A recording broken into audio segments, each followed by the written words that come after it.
Right.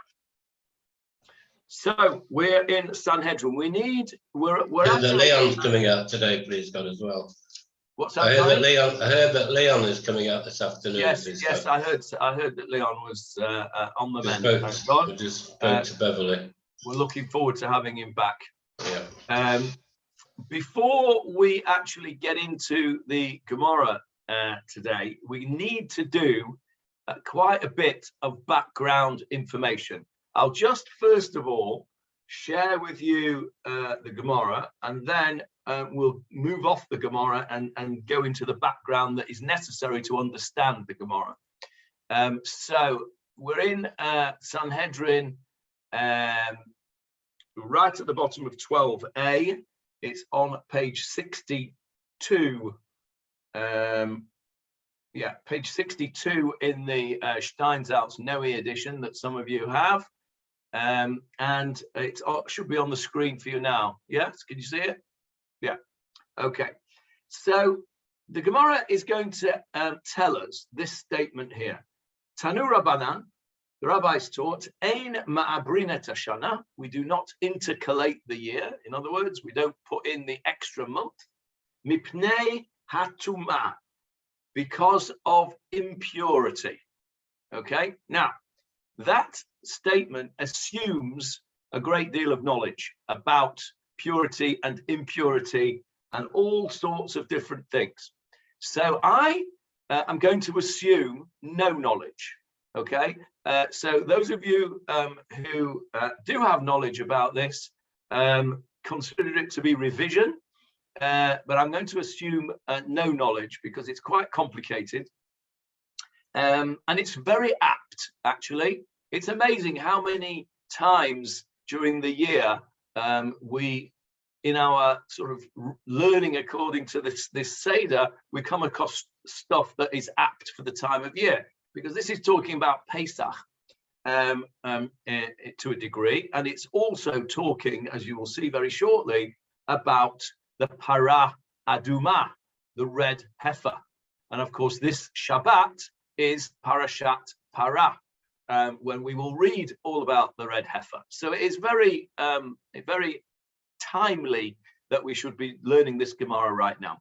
So in terms of the background, we need to understand what is tum'ah, what is impurity, and how do we get rid of it. So, well, first of all, what is tum'ah? What does it mean? What problems does it bring if we are ritually impure? And how do we get rid of it? Those are the questions that we first of all need to answer before we can understand this Gemara. Can I ask you something, Johnny? I was thinking this morning when I was traveling, and I don't know why, about Mikvah. Is there anywhere in the Torah where it tells you to go into the Mikvah? Yeah. Oh, there is. Yeah. Okay. We're gonna see. I'm gonna show it you actually. One of the places. Okay. Very shortly. Coincidence. Yeah. Okay. There's no such thing as coincidence. Okay. Well, talking of coincidence, my grandson was watching a YouTube program about the red heifer, which actually was also my son's bar mitzvah, Sedra, and it was a very strange program, and it gave him nightmares actually. But it was interesting that the red heifer came up this week. Yes, well, that's right. It's Parashat Parah this week. We're going to read it, and I'm going to show you. We're actually, the Gemara is, because of this, the concept of Tumah, we need to understand that, and I'm going to show you Parashat Parah very shortly. So the first question is, what is Tumah? Tumah is, I'm going to stop the share for a sec so that I fill the screen, and then I'll show you something else in a minute. So Tumah is ritual impurity. It has very little relevance to us today, because the things that you can't do when you are ritually impure, we can't generally do anyway. And that is to eat of the sacrifices, to be in the environs of the Bet HaMikdash, which doesn't exist. One can't eat, if you're a Kohen, you can't eat the Truma and the Maaser. which we don't give to the Kohen anymore. So the only vestiges of Tumah and Tahara, of impurity and ritual purity that remain today are what Johnny has just mentioned, which is the concept of Mikvah. So there are all sorts of different types of impurity. And I'm going to show you a list of them, very conveniently produced for us by the wonderful, inimitable, couldn't do without Wikipedia. Okay, so here it is. Amazingly, you may not think that this is real, but I promise you it is. There is a Wikipedia page entitled Tumah and Tahara. How amazing is that, right? A Wikipedia page. How did we manage before Wikipedia? I would have had to have gone to a whole bunch of Sadarim, and I would have to have photographed them and photocopied them and sent them out. And amazing, this thing. So here we go. This is all about Tumah and Tahara. You can go onto the page yourself in your own time and have a look at it. But what I wanted to show you basically was this list here. I don't know if it's big enough for you to see, but it's there's a league table, as it were, of impurities, which I'll show you in a moment. But the things which can cause impurity are a person who touches a corpse, okay, a person who touches something that has been made impure by a corpse, so that's one stage removed. A person who touches or carries carrion. Anybody know what carrion is? It's dead birds, isn't it? Yeah, it's a dead animals. Dead animals, that's right. A person who touches or shifts the carcass of one of the 8 shiratzim. Okay, there's 8 things, creepy crawly things, which are described in Sefer Vayikra, which we are going to read this week, quite remarkably again. We're going to read it in Parshat Shmini. So we're going to read that.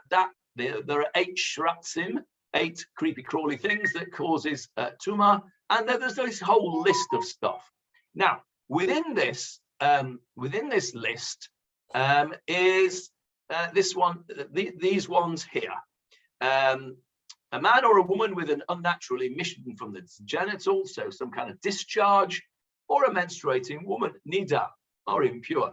So these are the only things really that are left from the whole list of impurities that are relevant to us today. And that is where the mikvah comes in. Women go to mikvah after their menstruation is finished and after they have counted their appropriate days of after menstruation. They go to mikvah, and the mikvah, as it were, renders them tahor.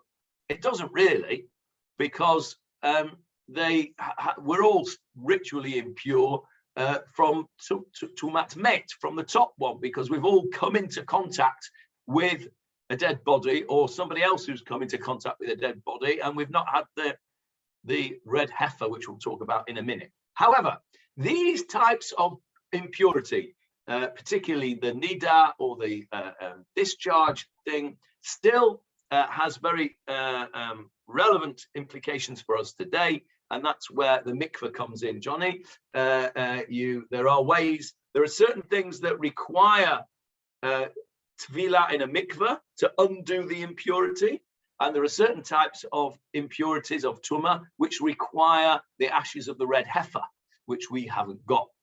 So that's the things that can cause impurity, and those are the only things that are left for us. What's very interesting, and I never actually thought about this until this morning when I was preparing, there are 6 Sadarim, and I don't mean Seder nights. I mean there are 6 Sadarim of the Mishnah. Shisha Sidrei Mishnah, you've probably heard of that. 6 sections of the Mishnah. There are 6 categories. The Mishnah is split up into 6 different sections. Okay, one whole section is devoted to impurity, taharot, it's called, one whole section. So 1/6 of the entire Mishnah is taken up with these concepts of tumah and tahara. Now, what I didn't realize, well, I did know it, but I didn't realize the significance of it until today, is that you probably know that, let's let Avril in, hang on a sec, there she is. You probably know that to most of the Mishnayot, most of the Masechtot of Mishnah, there is a Gemara. We are learning Gemara Sanhedrin. We're still on the first Mishnah, amazingly, after 2.5 years. But you'll remember 2.5 years ago, we started off with the Mishnah. So the Gemara is a commentary on the Mishnah. You already know that. What you might not know is that not every Masechta, not every tractate of Mishnah has a Gemara to explain it.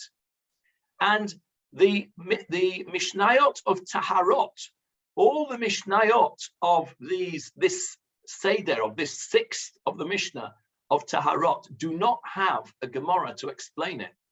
Now, I knew that, but I didn't actually think about why that was the case until I read something this morning. Anybody want to see if you can give an explanation as to why there will be no Gemara on Taharot, but it's so important that it takes up 1/6 of the Mishnah? The Mishnah is detailed enough, so it doesn't need a. Well, that's what I thought, Michael. Yes, that would have been, that was my explanation when I thought about it. But I read something this morning which makes a much more sense than that, and that is as follows. Was it a difficult? Go on. Is it a difficult subject? It's a very difficult subject. A difficult subject for the sages to discuss together.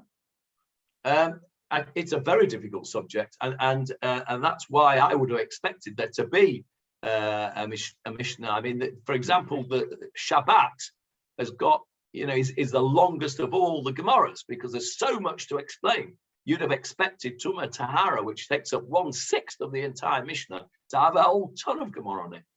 And what I read this morning makes perfect logical sense, which always appeals to me when things are logical. And that is that the Gemara, of course, the Mishnah, of course, was written down not that long after the temple was destroyed, only about less than 150 years. It was still very fresh. The concept of Tumah and Tahara was still very fresh. By the time the Gemara came to be written in the 6th century, it was no longer relevant because, as I just explained, we didn't have a Beit HaMikdash, we didn't have any sacrifices, we didn't have any Truma and Maaser to give to the Kohen and the Levi, so there was no issues of people being Tameh and Tahor, and so they concentrated, I guess. That's dead people, though, Johnny. There were dead people, but it didn't make any difference, Johnny, because so you were Tomei, so what? What difference does it make to us today if we're Tomei or Tahor? It doesn't, because... To a Kohen, maybe. A Kohen, no? Well, no, really, not even. A Kohen doesn't go to a cemetery because he shouldn't become Tamei to dead. He's already Tamei because he's shaken hands with me who's been to a dead, right? So, so it's a bit...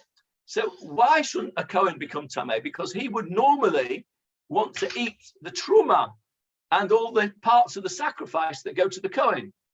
But we don't have that anymore because there's no Beit HaMikdash. So we don't need to know all that anymore. I'm not saying we don't need to know it, but it becomes much less relevant to our lives. Shabbat, on the other hand, is what has kept us going for, millennia. And so therefore, we need to know every single thing about it. So you've got a Gemara as long as your arm for Shabbat, and you've got no Gemara about the things which are sadly less relevant to us at the time of the Gemara and beyond. So I don't know if that's the real reason or not, but it certainly made sense to me when I read that this morning. Be that as it may, we need to understand for the purposes of our Gemara this Truma and Tara. So if you are Tamei, and down the page here, let me get you back on the page here. I'll just share you back the, are you still on the page here? Yes. Yeah, okay, so you can see this bit here, hierarchy of impurity. Okay, so this is the league table of the most serious to the least serious impurities, and I'll tell you what you have to do about them. So the top of the league is called Avi Avot Hatuma. Avi Avot, the father of the father, the grandfather of impurity. In other words, you know, the worst possible type is a human corpse, right? Next, Av Hatuma, the father of impurity, are 11 objects, and there's the 11 things which are in that category there. Tuma mate, so me, I've touched a corpse, that makes me Tameh mate. Okay, so if I touch you, you then get my Tuma. It's catchy, okay, etc., etc. Tuma sheretz, the dead body of one of these things that we're going to read about in the parasha, etc., etc. And there's your hierarchy, your league table of Tuma and Tahara. Now, so you can get Tameh from all of those things. There are certain things that you how do you get? So now we know what Tuma is. It's ritual impurity. Now, the next question is, what does it prevent you from doing? If we had a Beit HaMikdash, what does it prevent you from doing? Well, you can't go to the Beit HaMikdash in a state of impurity. You can't go on Har HaBayit. That's one of the reasons, by the way, that certain sections of the Orthodox community will not go onto Har HaBayit, because we are ritually impure, and the halacha is that you cannot go onto Har HaBayit if you are in a state of ritual impurity. So that's one thing you can't do. The next thing you can't do is you can't eat of any sacrifices.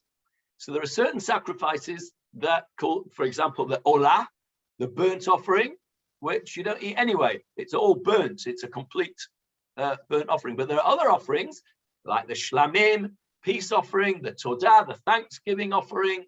There are various things, including the korban pesach, which is of the greatest relevance, including the paschal offering, the korban pesach, that you do eat something of. All these things a person does eat, but you can't eat that if you are in a state of ritual impurity. It's not allowed. You have to be tahor. You have to be in a state of ritual purity to eat the meat of the sacrifices. If you're a kohen, you cannot eat truma. You cannot eat maaser.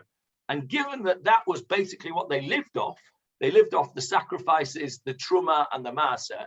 If you were a kohen and you were ritually impure, you were in a bit of trouble, because you had not much to eat, because most of your sustenance came from what was called the matnat kuhuna, the gifts of the kuhuna, the things that you got for being a kohen, which is why, Johnny, kohenim don't go to a cemetery, because they are, if you like, they're preparing themselves for a time when they will have to avoid that, because we will have a Beit HaMikdash, etc. So the idea that the Kohen doesn't go to a cemetery is really only a sort of preparation for future times, in a way, because it's locking the door after the stable door after the horse is bolted, because we're all Tomei anyway. But Johnny, the Kohanim do go to the cemetery, don't they? Well, they stay in a separate bit, which is not considered to be close to the cemetery, and you know that Kohanim, many Kohanim are very, very makpid, are very careful to stay a million miles from a cemetery and things like that. You know, for example, I was. You probably read some time ago that the El Al changed their flight path for certain flights that flew over a cemetery. And the Kohanim went bananas about this, saying, well, we can't fly because, you know, Tumah rises and there's no limit. So if you fly over a cemetery, even at 36,000 feet, the tumah reaches you. And there was some nonsense that was written that they were meant to wrap themselves up in plastic. I don't know if you remember reading. Body bags, yeah. Yeah. Zipped up body bags.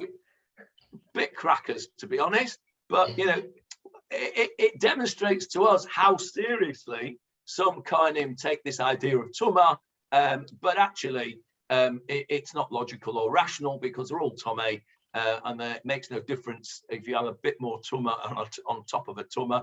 Tomei is tomei, and that's the end of it. So there you go.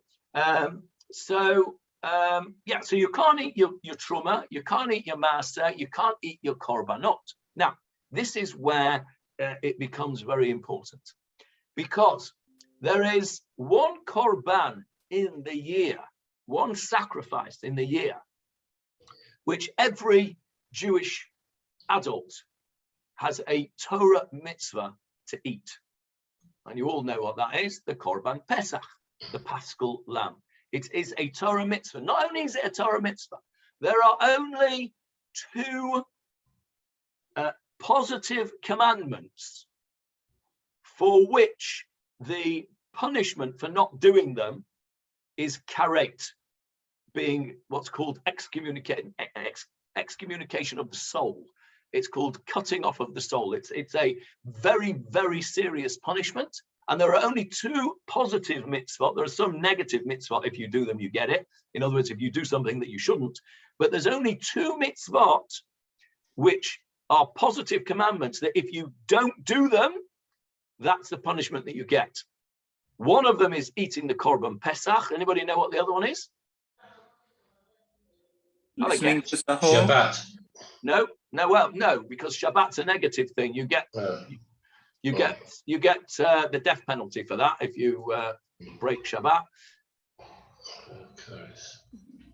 What other positive commandment do you think is Korban Pesach? Of course, is very fundamental. What other really fundamental positive commandment is there? What's the most fundamental positive commandment you can think of? Don't expect. Listening to Sahor. I'll give you a clue. I don't expect Julia to get this, or Avril for that matter. That was a clue. Brit Miller. Yes, Brit Miller. Well done, Johnny. You've got my distorted logic there. Yeah. Yes, Brit Miller and Korban Pesach are the two positive commandments, which if you don't do them, you are chayev karet. You have the punishment set out. Is this spiritual excommunication, and you are cut off. The expression is you are cut off. That the soul is cut off from its people. It's a really serious thing. So so why am I telling you that? Because eating the Korban Pesach is very, very important. So that's one of the things that you can't do if you are ritually impure. So the Torah itself recognizes how important it is, and there is a parasha. We're not sharing the screen at the moment, are we? No. Okay, let me show you this. Right. Okay. So if you look in Sefer Bamidbar, Parashat Ba'alotecha, if you want to look it up, it's chapter 9 in Bamidbar. I'll share the screen with you because I've got it on my screen now. Chapter 9 of Bamidbar, Ba'alotecha. We're going to read it in a week or two. Look at this. This is the Bnei Yisrael have come out of Egypt. They are in the second year. Hashem spoke to Moshe in the Sinai desert in the second year of their exodus from the land of Egypt, in the first month. So second year, first month. The first month is Nisan, right? So this is coming up to the first Pesach in the wilderness, because the very first Pesach was still in Egypt, right? So this is the next year, second year. They've just come out of Egypt. This is their first Pesach, their first Seder night going to be in the wilderness. And here the Torah is telling them what they should do. Children of Israel shall make the Passover sacrifice, the Korban Pesach, b'mo'ado, in its appointed time. So you've got to do it at the right time. When is the right time? The Torah then tells you the afternoon of the 14th of this month. So the afternoon or Erev Pesach, you shall make it in its appointed time with all the halachot. Okay, so what did they do? They did it. Verse 5, Vaya'asu et ha-Pesach. They made the Passover sacrifice in the first month on the afternoon of the 14th day of the month in the Sinai desert, according to all that Hashem had commanded Moshe. So did the children of Israel do. Wonderful. So far, so good. The Bnei Israel have done what they're meant to do. This is the first Korban Pesach after they've left Egypt, and they've done it right. Look at verse 6. Wow, look at this. There were men who were ritually unclean. Hayu tameim lenefesh adam. They were ritually unclean because they had contact with a dead person. The top of the Tumah league. Remember that I showed you that hierarchy. And they said, hang on a minute, we can't do the Korban Pesach because we're Tomei. So it's not fair. We're going to miss out. We're not going to have a Seder night. We're not going to be able to eat the Korban Pesach. And they said, Lama nigara levilti hakriv et Korban Hashem b'moado b'toch b'nei Yisrael. Why should we be excluded so that we can't bring this offering in its appointed time with the rest of the Bnei Israel? It's not fair, they said. Moshe says to them, good kasha, good question. I don't know. He says, hang on a minute. I'll ask Hashem. Wait, and I will hear what Hashem instructs concerning you.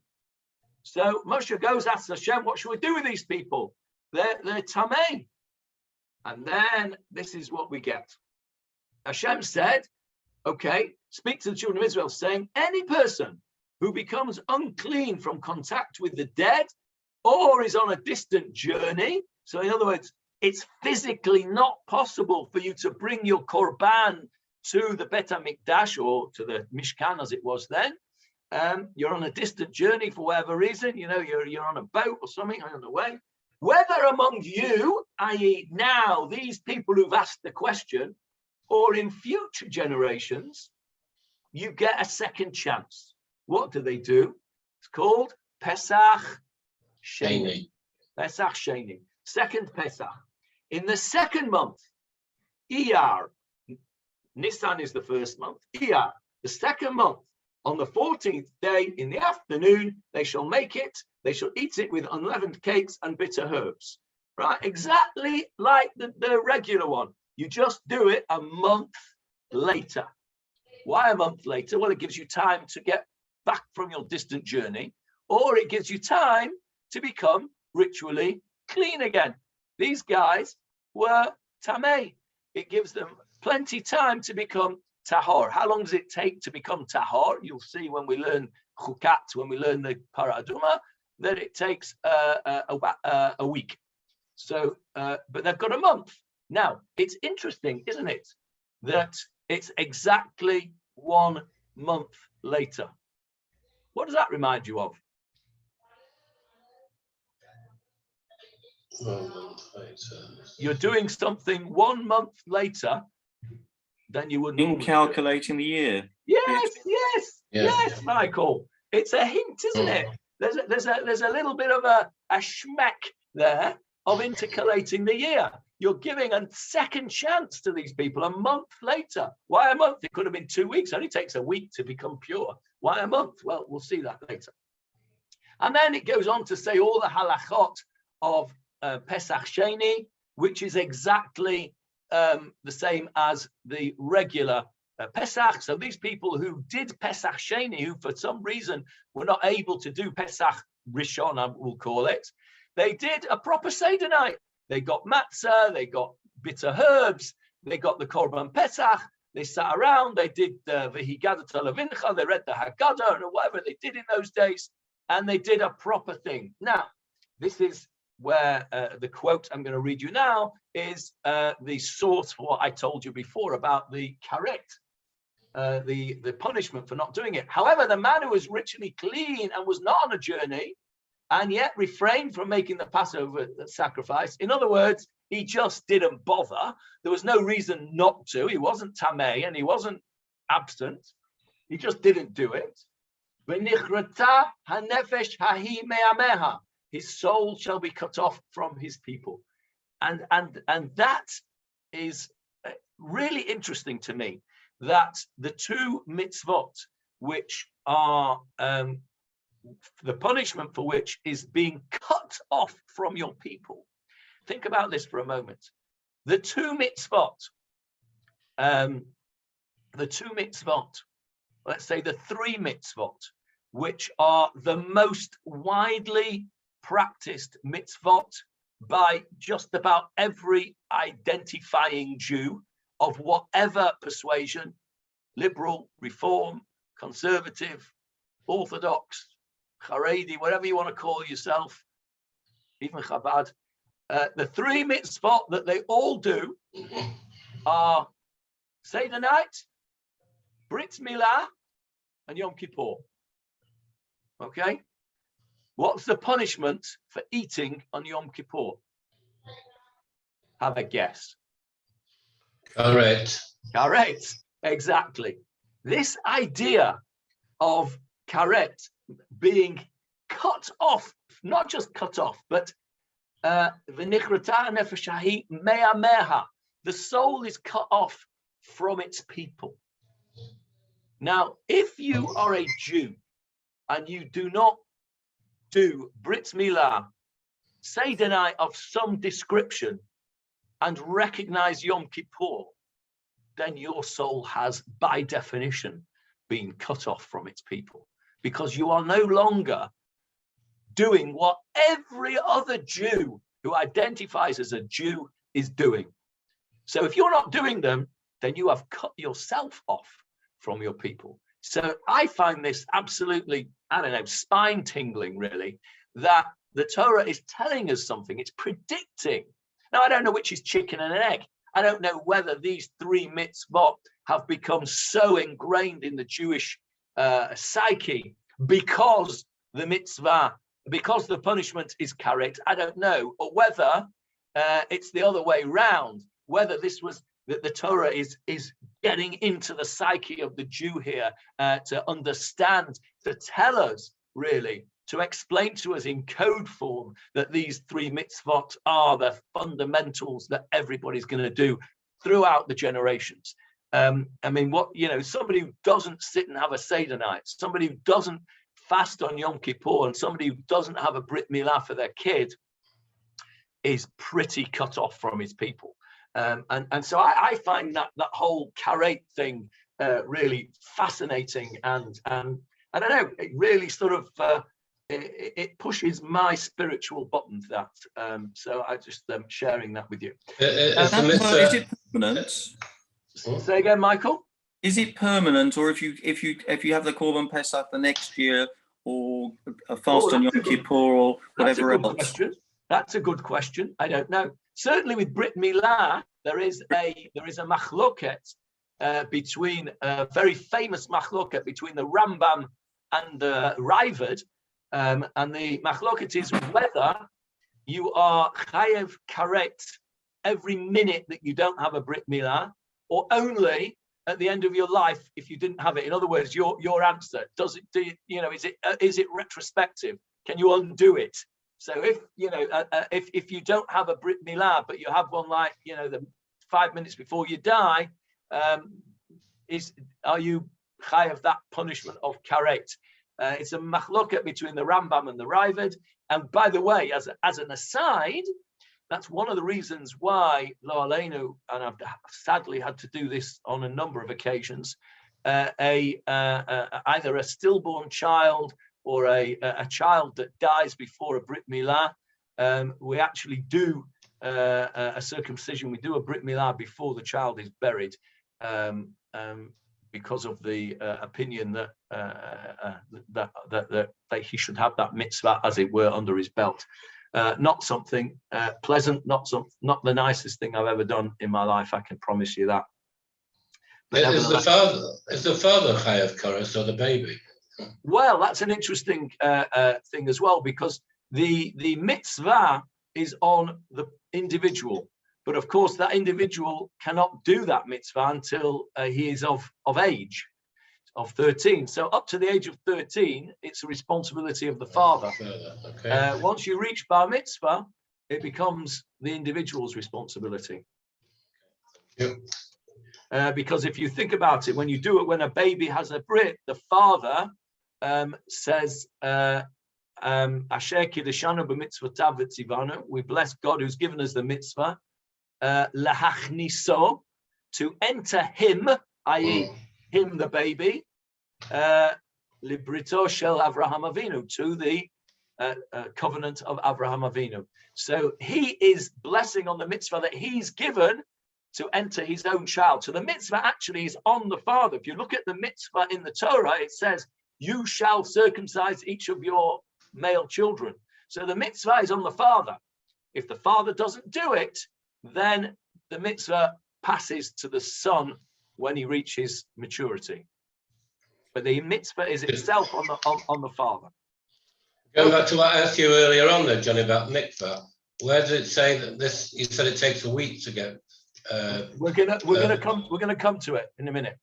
Okay. Johnny, can I just ask a very quick one? Yes, Marcel. About this Korban Pesach. From looking at both the Hebrew and the English, how do we know that it means every year? Because this was the first one in freedom, okay? So how do we know that it wasn't just the one time? Can you see the screen? Yes. I've highlighted for you. Yes, I saw that. Dorotechem, or for your future generations. Okay. Okay. Thank you. I didn't notice that bit. Thank you. Get that part. There, good question, and the answer is there, straight in front of us.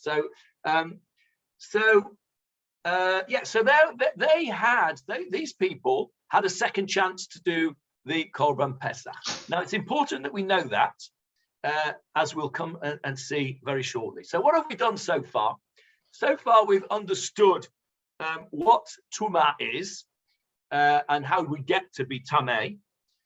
We've understood now what it is that it causes a problem with us for, and in particular, the particular problem with the Korban Pesach, because the Korban Pesach is the only offering which is obligatory on every adult Jew. If you never do a sin, you don't have to bring a sin offering.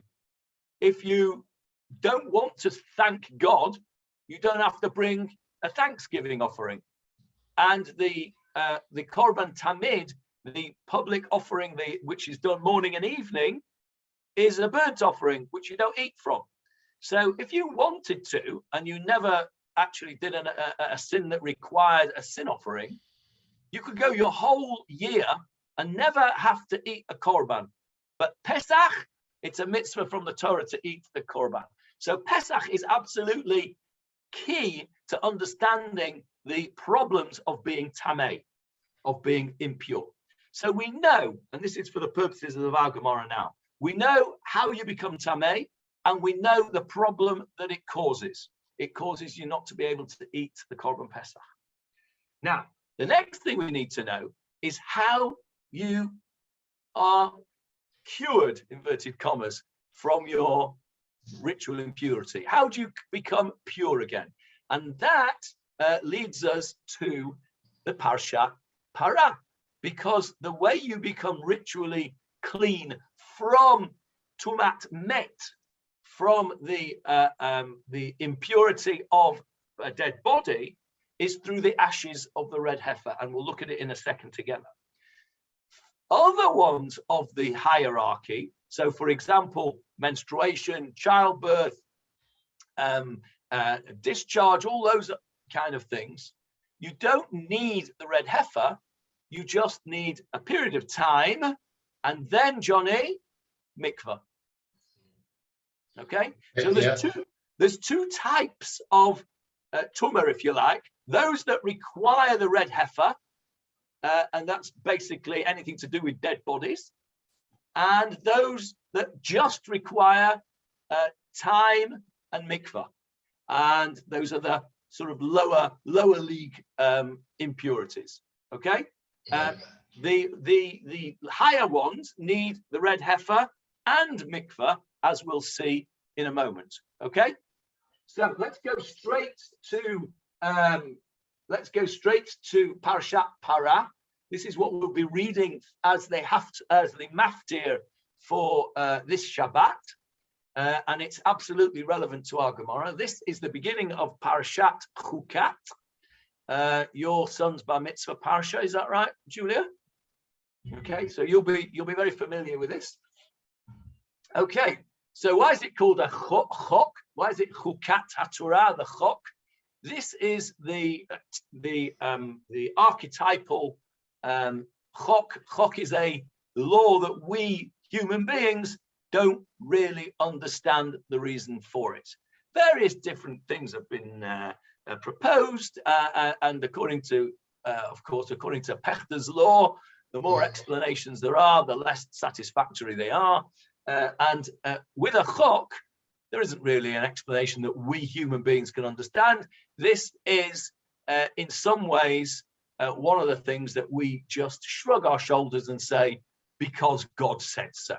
And that's the end of it. Even Rambam said it was the most strangest thing he'd ever come across. And of course, Rambam was the rationalist par excellence. So even the Rambam says that we don't understand this. I remember talking about because God said so. I might have told you this before, but there's a chap in London who I don't know if he still is. He was the head of the medical side of the Initiation Society, which is the Brit Milah organization in the UK.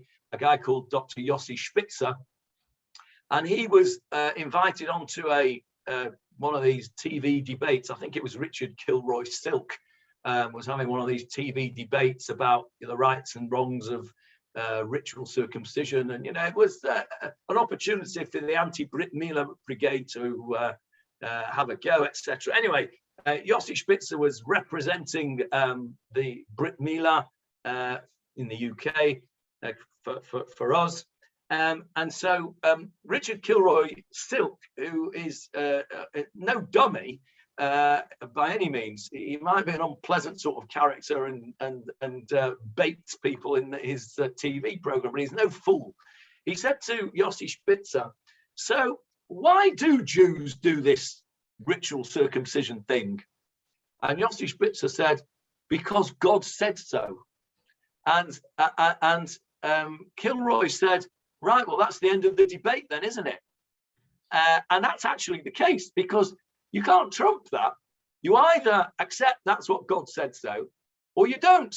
And if there isn't a God, there's no debate. You can't debate with me whether there's a God or not. That's not what we're here about. We're here to talk about circumcision. We do it because God said so, and that's the end of it. We don't do it for health reasons. We don't do it because it reduces cervical cancer or penile cancer. We don't do it because it's cleaner. We don't do it because of any of those things. We do it because God said so. And this red heifer business that we're going to see here is the archetypal because God said so halacha, and it's called a chok. So here we go. Here's Parashat Parah. This is the statute, the chok of the Torah, which Hashem commanded you. Take for you a perfectly red, unblemished cow. Parah aduma tmima, asher ein ba mum, where it's never had any kind of blemish on it. Asher lo ala aleha ol, it's never worked. It's never had a yoke laid upon it. And then you have to give it to the Kohen. I'll just paraphrase because obviously we're going to run out of time. You can read it. over the ensuing few days and on Shabbat in detail. Elazar, who's a Kohen, he'll take it and he'll slaughter this red cow, and he'll take from his blood and he'll sprinkle some of the blood on the Ohel Moed and the tent of meeting, and then you burn this cow, everything, the whole lot of it, even its poo. You need to burn everything, the whole lot. And then you take this, and this is why you can see why this is a chok, because, you know, we can't understand all this stuff. You take a piece of cedar wood, you take a bit of hyssop, you take some red wool, and you throw them into the burning cow. And then the Kohen has to wash his garments. He has to go into the mikveh here. Here's the mikveh. Rachatz b'saro b'mayim. He washes his flesh in water. That's the mikveh. And then he comes into the camp, and then the person who does the whole thing the person who makes the impure person pure. He himself becomes impure, and that's a whole performance here. And then what happens is anyone touching the corpse of a human soul who becomes unclean, tameh, for 7 days. On the 3rd and the 7th day, he shall cleanse himself. Okay, so what's that cleansing? He goes to the mikveh. He does not sprinkle himself with it on the 3rd and 7th day. He's got to do this business with the ashes. He's got to sprinkle the ashes of this burnt cow and the hyssop and the cedar wood and the whole performance. And he's got to do that. And what happens if he doesn't? Anybody who touches a dead soul, and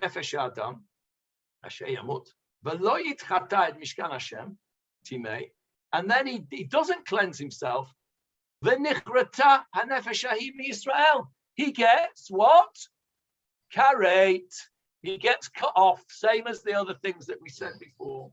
Okay, so this is it. This is what you have to do. You have to do this para aduma process on the 3rd and the 7th day.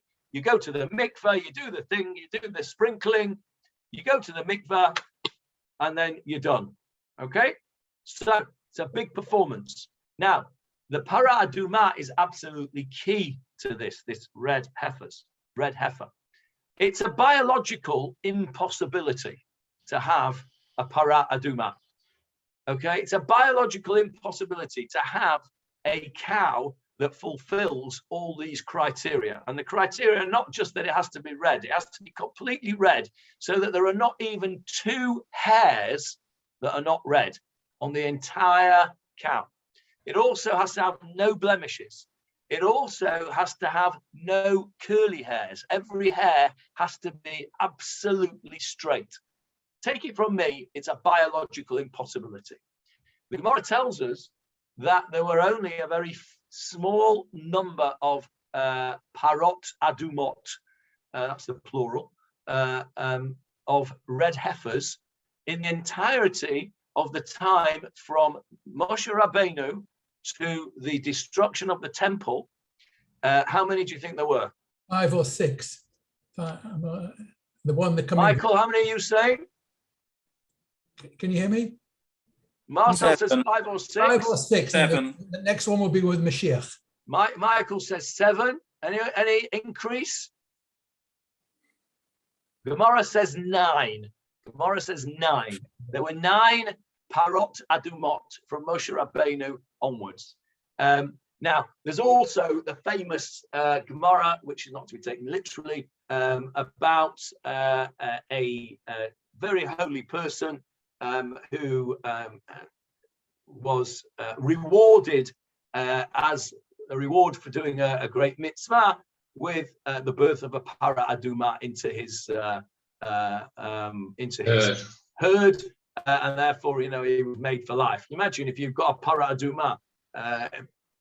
Over the years, there've been several candidates brought to the rabbis for examination to see if it fulfills the criteria, but to this date we've not had an increase on the 9. So that's the whole performance that you have to do in order to become ritually pure. So since we don't have the ashes of the para aduma today, it is therefore follows that we are all ritually impure. We are all tamei, because none of us can go and do this performance which removes the ritual impurity. We cannot become tahor, pure anymore at this point in our history. So that is what this is all about, and this is and you can read it in detail. It's here at the beginning of Parshat Chukat. We'll be reading it on Shabbat for the Maftir, and it's chapter 19 of Bamidbar if you want to find it. Right. So why do people go to the mikveh then? Why do they go to the mikveh? Why do men go to the mikveh or women? Yeah. Well, all right. Why do men go? I know women I can understand. Okay. Let's talk about women first. Women go to the mikveh because we still have the concept of the ritual impurity of menstruation and childbirth. Okay, so that does not require a para aduma. That's one of the hierarchy of tuma that requires a time period and mikveh. Okay, so we are able to do that. So it is important, very important, that women go to the mikveh after their menstrual periods, because that repurifies themselves from the nida type of ritual impurity. And I keep on saying ritual impurity because this is not a concept of dirtiness or something that isn't right. This is a concept of ritual impurity. So that's why it's important for women, and of course that's why the halachot of women going to mikveh are very, very strictly adhered to.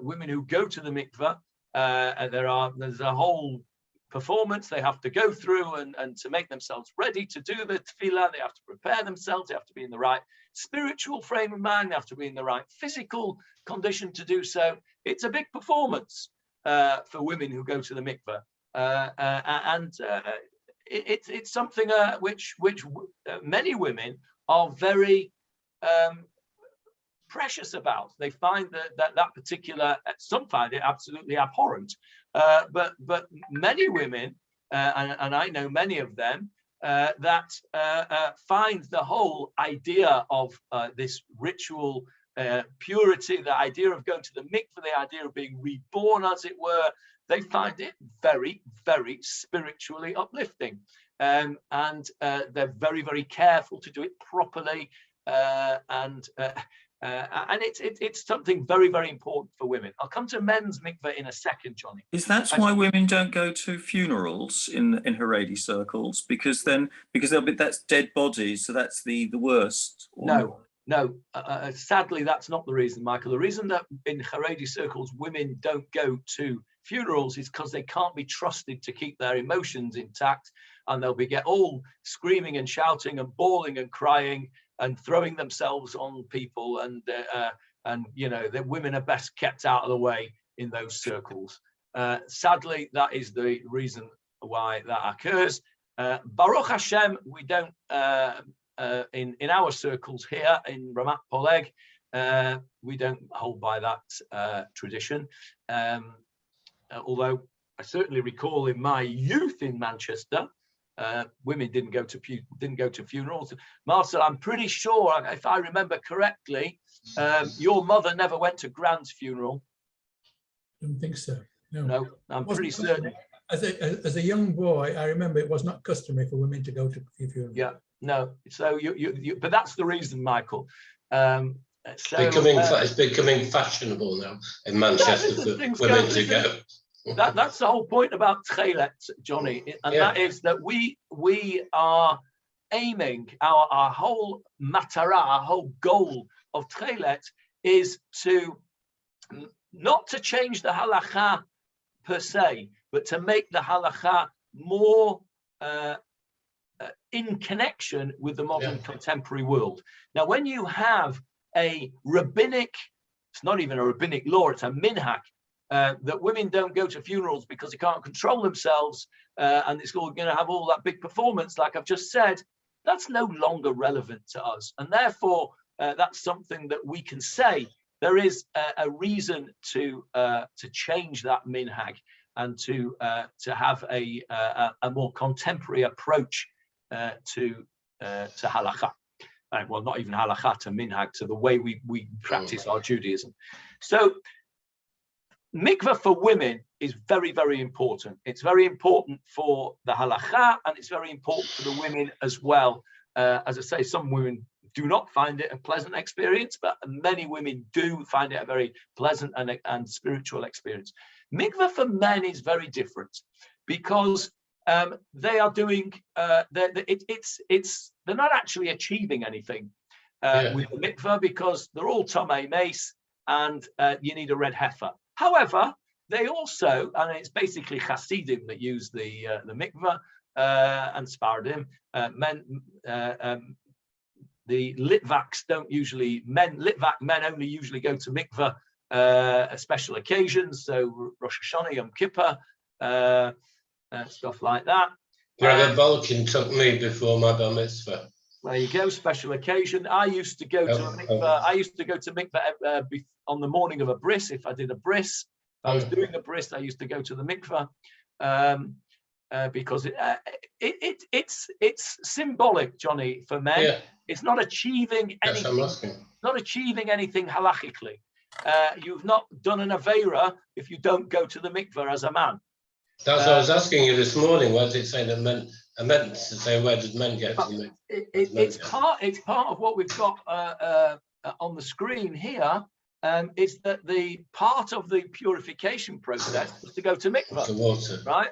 Now, we can't do the whole process. The concept is this: well, we can't do the red heifer, but at least we can do the mikveh, right? No, so but that was sprinkling.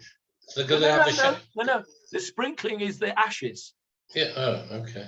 The ashes and all that stuff that goes in the ashes over here. The cedar wood, the hyssop, the crimson wool, all that's thrown into the burning. Sprinkling water, it says.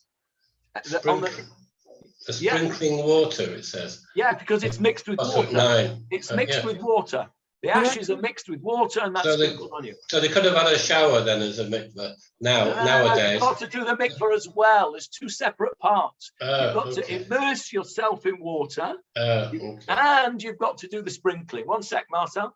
So today we can't do the sprinkling because we don't have the red heifer, right? But we can do the mikveh. So the concept is, well, at least we can do part of it. Whatever we can do, we can do. So it's symbolic today. Men's. Where does the mikveh? Where does it say about the mikveh? That's all. That's my question about going under the water. Okay. I'm not. Here, number 7. I'm not trying to catch you out. Yeah. Verse 7. The kohen shall wash his clothes. Yeah. And he shall bathe his flesh in water. And they learn out from that. Once it says bathe his flesh, all of his flesh. So you have to go inside the mikveh. Okay, thank you. Okay. Yes, Marcel. May I add, and correct me if I'm wrong, but I don't think you should be confused. Don't be confused with this business of sprinkling. A tiny little speck, a pinhead, is enough to, one little piece is enough to purify. Because the whole of Klal Yisrael used to use it, and there was only, as you say, 8 or 9 paraduma, and it is floating on the water. You're not pouring lots of ash all over you. It's a tiny little speck is enough to do it, according to Rambam. That's correct. What you do is you'd have the paraduma, your 9 parat adumot in history. You'd have these. I suppose you get quite a lot of ashes from a whole cow. I don't know, but however many ashes you get, those were stored in the Bet HaMikdash in some, kind of very secure vault, right? And when you needed to have this purification, you would get a tiny bit of this ash, you would mix it with the water and the cedar and all this business, and then you would sprinkle that on you. In addition to that, you needed to wash your flesh with water, which means going into the mikvah. Right, so now we've run out of time. I told you we wouldn't get much Gemara done today, but now let's go back to the Gemara just for 1 second before we finish. Let me just get that just back up on the screen for you. Well, no, you don't want to see that. That's the letter of instruction. There we go. There we go. So, just very briefly to finish off, the rabbi says, Tanu Rabbanan, Ein ma'abrin et hashana mipnei atuma. What happens, and I'm going to leave you with this because we'll discuss it again, we'll carry on next week. What happens if the majority of the people are tamei for whatever reason? Okay? For whatever reason, let's say, for argument's sake,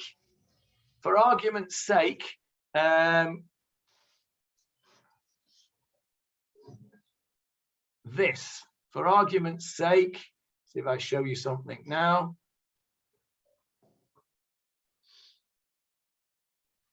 Yeah. What, for argument's sake, if this was to happen? Can you see the screen? That's exactly what I was going to say. I was going to say that. What would happen if, for argument's sake, this was to happen? A great sage was to die, Erev Pesach, or a week before Pesach, or a month before Pesach, whenever it was. And you've got 750,000 people on at his funeral, right? This is Rav Kanievsky's funeral the other day. 750,000 according to some estimates. Well, in the old days, those would all be Tamei Mace. So what are you going to do now? They're all Tamei. So let's say the sage died within a week of Pesach. Everybody's Tamei. So how are you going to all bring the Korban Pesach? So you've got two choices, haven't you? You either postpone Pesach, which you can do, can't you? Because you can intercalate a month. Right? You could intercalate a month, make Pesach a month later, everyone's got time to get pure again. And so the Gemara tells us,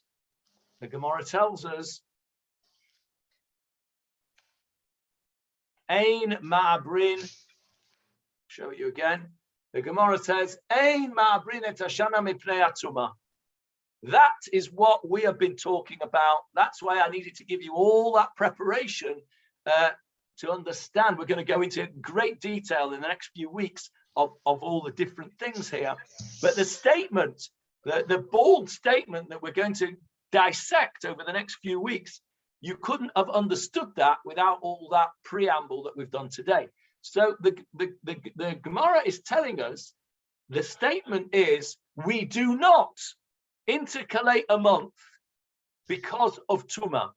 If everybody's Tamei, tough luck. We do not intercalate a month. What we'll learn over the next few weeks is what we do instead. So if you don't want to spoil it, don't read on. If you want to be prepared, read on. But the concept that we have learned today, so just to summarize again, we learned what is Tum'ah. We learned what is ritual impurity. We learned how you get it, and we learned what problems it causes if you have it. And we also learned how you get rid of it in the days of the temple. And then, having done all that, we now know that that is not an excuse according to the first statement of the Gemara. And by that, you'll understand that there are people that disagree with this statement. But the statement of the Gemara as it stands at the moment is, we do not intercalate a year in order to give people time to get untomei from their impurity. Okay, any questions on what we've done today? I think we did quite a lot today. I think that was very, very worthwhile. Will we ever finish Sanhedrin? Well, I think I worked out at one point that Leon, bless him, whose whole idea it was that we did this Masechta, will be about 140 by the time we've finished. So the answer is... So we'll have to finish it in Hashemayim. Yeah, I think we'll have to do it together in another place. But it's not quantity, Michael, it's quality. I'm enjoying it, but I'm just curious. That was If all. you want to do quantity, you can do Daf Yomi and you can finish the whole of Shas in 7 years. Personally, I would get pretty much 0 out of that if it was me. I think you probably understand my approach to these things by now. If it's there, I'm going to get every single ounce of what I can get out of it. And you can't do that in an hour to do a whole daf. We have done 11, because remember it starts at bet and we're on Yud bet. So we've actually done 11. We've not actually done a full 11. We've done 10.5 pages since November 2019. So no, I don't think we'll ever finish it, Michael. Very, very, very quick question.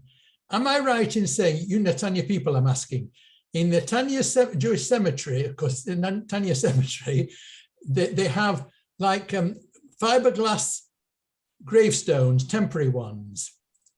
I've seen it now. I think it's in Netanya. I've seen them. It's like a form.